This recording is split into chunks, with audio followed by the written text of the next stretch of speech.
Okay, what's up YouTube? My name is Galen and this is Galen's Gadgets. I want to thank you so much for joining my channel today. If you have not already, please do not forget to like and subscribe if you want to keep seeing videos on tech just like this one. So today I will actually be going over a comparison of two phones. This is the Pixel 4a 5G. I had this phone for like 8 months, and then this is the Pixel 6 Pro. I had this phone for around 1 month. So I decided to do this because this is a video I've been thinking of doing for a little bit now, and I'm just like finally getting to it. I'm actually getting rid of my Pixel 4a 5G soon. Had a very good experience with this phone. This is the phone that like really made me fall in love with Pixel phones, so that's why I decided to compare it to the brand new Pixel 6 Pro. So I'm not gonna hold you any longer. Let's get into it. So first off, I do have to say this Pixel 4a 5G, this is a last generation phone. This came out with the Pixel 5, so it's pretty much the Pixel 5 with a plastic back, a bigger screen, but a smaller refresh rate. Those were the major difference, and this also has a headphone jack over the Pixel 5. The Pixel 6 Pro, this is just the new kid on the block, completely specced out. Google did something completely new with this. Let me just take this case off so we can compare the build quality. Okay, so the first thing that I'm going to talk about is the build and the design quality. So overall, I definitely think the build quality is better on the Pixel 6 Pro. It's my preference in the glass back instead of plastic, and a lot of people will probably prefer that, and just overall it feels like a more solid phone. The 4a 5G does feel like substantially cheaper because of that plastic back, and I hate the plastic back on this phone because of the fingerprints on here. It's a huge issue I've always had with this phone. I just hate the fingerprints, so I always keep a case on it. But you do have to always keep a case on this Pixel 6 Pro because this glass is like the slipperiest glass I've ever owned on any phone. Like, it does feel nice, it feels premium and everything, but it's just so slippery, it's like ridiculous. I always have to keep a case on this as well. I like to use clear cases with this phone to show off just these colors. I really love the colors on this sort of sunny Pixel 6 Pro. This yellow at the bottom and this orange dreamsicle type color at the box. This Pixel 4a 5G only came in black and white. I could not find a white one when I bought it, so had to get that black. So yeah, I definitely prefer just like the design of the Pixel 6 Pro more. And another thing I really like about what Google did is no other phone like really looks like this right now, like the two tones and then this camera bar across the back. No other phone looks like this, so you'll always be able to tell like this is a Google phone. There are also like two huge advantages that the 4a 5G has over the Pixel 6 Pro, and those are the fingerprint scanner. So it has a actual physical fingerprint scanner. The Google Pixel 6 Pro has a in-display fingerprint scanner, and honestly it's like really bad right now. I hope they do some sort of software update like fixing that fingerprint scanner, or just giving us Face ID as well. But right now the fingerprint scanner on the Pixel 6 Pro is really bad. Like, it's so bad like I have to use smart lock, so whenever I'm connected to a Bluetooth device my phone will unlock automatically. But the fingerprint scanner on the Pixel 6 Pro is super reliable because it's like an actual physical fingerprint scanner. It's not under a screen or anything. You could just place your finger on there directly and it unlocks automatically. And then another advantage is this has the headphone jack. So a lot of people still use headphone jacks. Like I still like to use headphone jacks a lot of the time for wired earbuds, or even like a lavalier microphone or something that I could plug in there. The 3.5mm headphone jack is still wanted among a lot of people in smartphones, but all of the major smartphone carriers are getting rid of them, and Google is one of them in their flagship Pixel 6 Pro device. Like, if they put a headphone jack in here, this could easily be phone of the year. So I really hope Google brings back the headphone jack in premium devices. I don't see it happening because other companies don't, but a guy can always wish, right? Okay, in terms of screen quality, this advantage definitely goes to the Pixel 6 Pro. This is a 1440p screen, and the screen on the Pixel 4a 5G is only 1080p. Plus, just like the extra screen real estate definitely shows, and I believe the hole punch is a little bit smaller on the Pixel 6 Pro as well, so the screen is a complete upgrade. Scrolling on these phones definitely feels like night and day. The Pixel 6 Pro has a 120 Hz refresh rate, while the Pixel 4a 5G only has a 60 Hz. 60 Hz has been like the average refresh rate for years now, but I definitely prefer the smoother refresh rate on the Pixel 6 Pro. I definitely feel like I can't go back to a 60 Hz after using this phone. That's just how good and smooth this phone feels in terms of scrolling. Another major difference between these two phones is the haptic feedback. I will say the haptic feedback on the Pixel 6 Pro is the best on any phone that I've ever used. This is like one of the only phones I've ever kept like the vibration on when I'm actually like typing on my phone's keyboard. I usually turn that off because I feel like it saves more battery, but it's so good on the Pixel 6 Pro. I actually kept it on. It's just that good. Just the typing experience and the vibration on this phone is absolutely amazing. Okay, so the next thing that I'm going to talk about is the cameras on these two phones. So first off, right off the bat, in summary, I will say the photos, I feel like they are around the same. Google is still trying to work on this brand new Samsung GN1 sensor, mainly because again, Google have the same 12 megapixel sensor in the Pixels for like close to 4 years now, since the Pixel 2, and then they are again using the brand new Samsung GN1 sensor. So that's the main reason why image quality is around the same, and that's not a bad thing. Photos are still like really good. Video is actually a lot better on the brand new Pixel 6 Pro.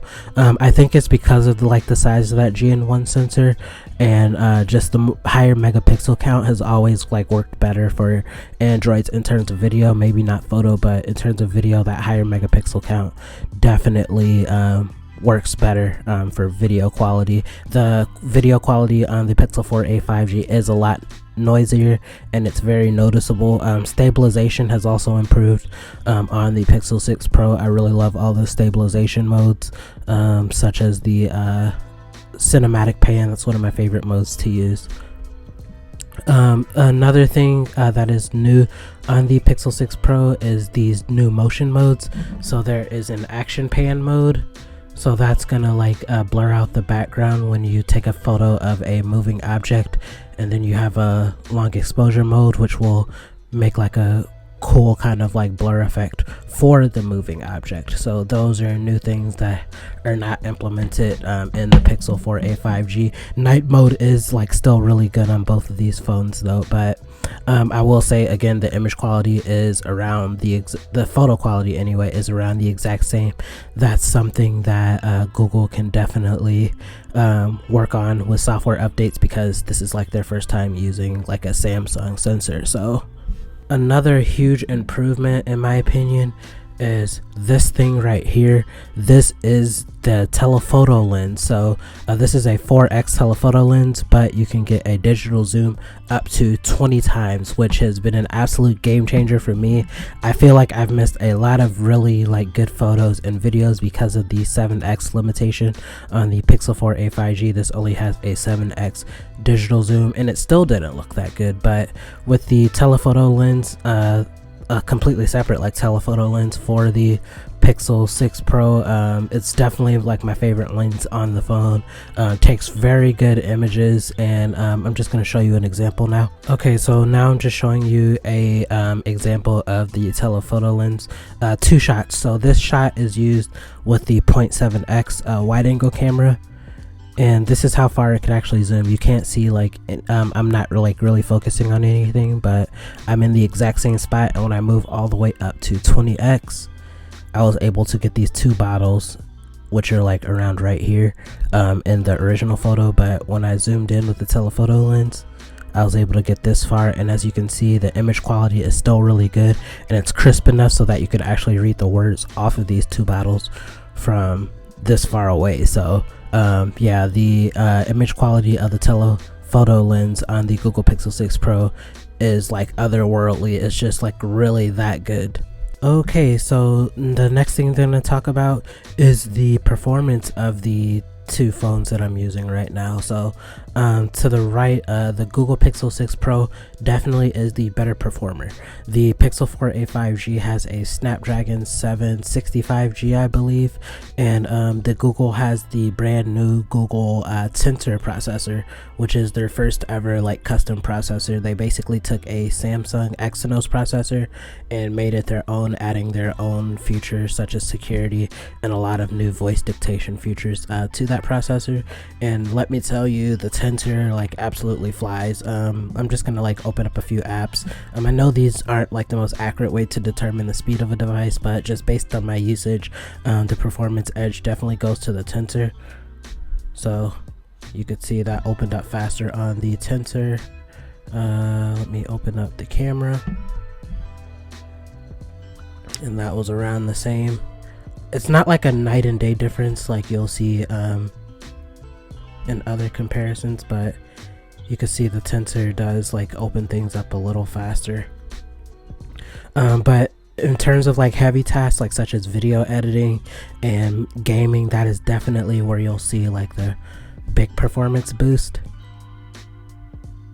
So yeah, you could see the 7065G is no slouch. It's still a very capable processor, even after like using this phone heavily as my main phone for over like 7 months. It's still gonna perform like extremely well. But the Tensor is like in its own world. It definitely has like a flagship type processor, and it definitely has like improvements such as again, like I said earlier, the voice dictation. I'm gonna show you how that works now.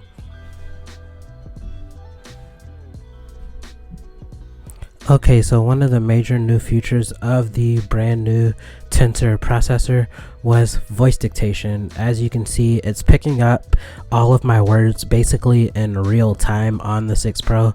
It's a little slower on my Pixel 4a, but still voice dictation is like really good on Google phones. But just that added improvement, the punctuation is going to be a little better on the 6 Pro as well.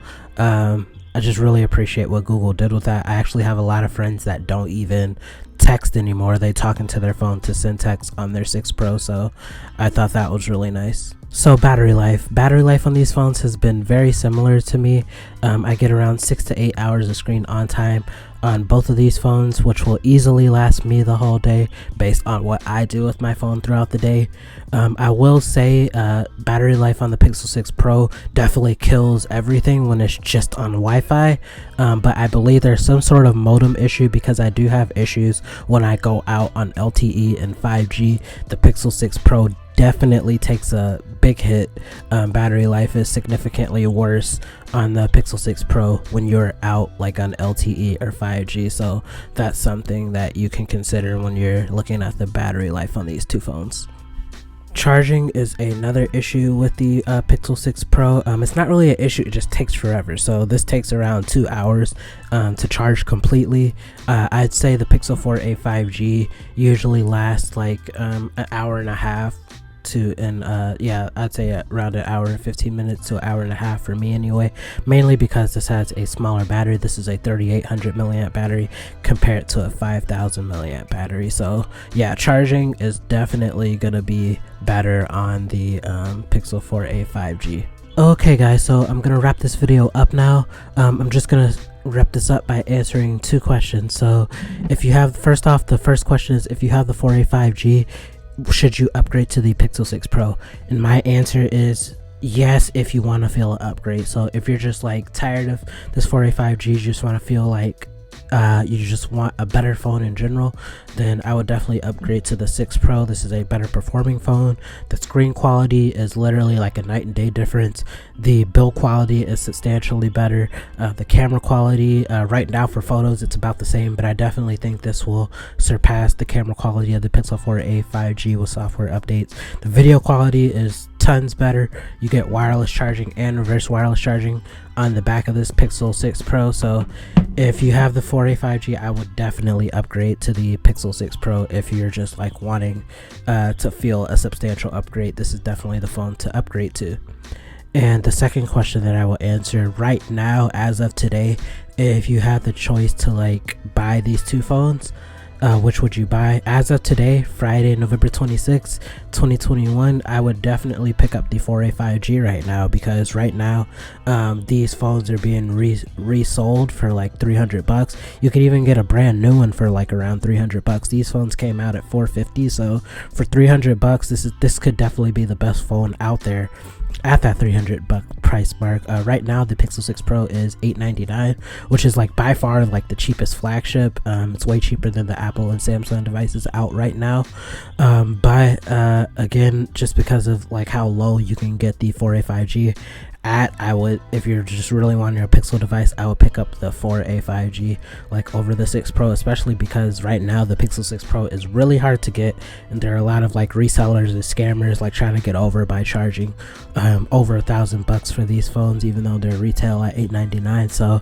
yeah, right as of now, I would definitely pick up the 4A 5G. So yeah, that is my views on the Pixel 4A 5G versus the Pixel 6 Pro. I will definitely miss my 4A 5G. I'm getting rid of it soon. It's the first Pixel that I've ever owned, and it made me fall in love with just Pixel software and Pixel cameras, but this 6 Pro is a beast. So yeah, if you have any questions about these phones, feel free to leave them in the comments. And again, thanks for watching this video.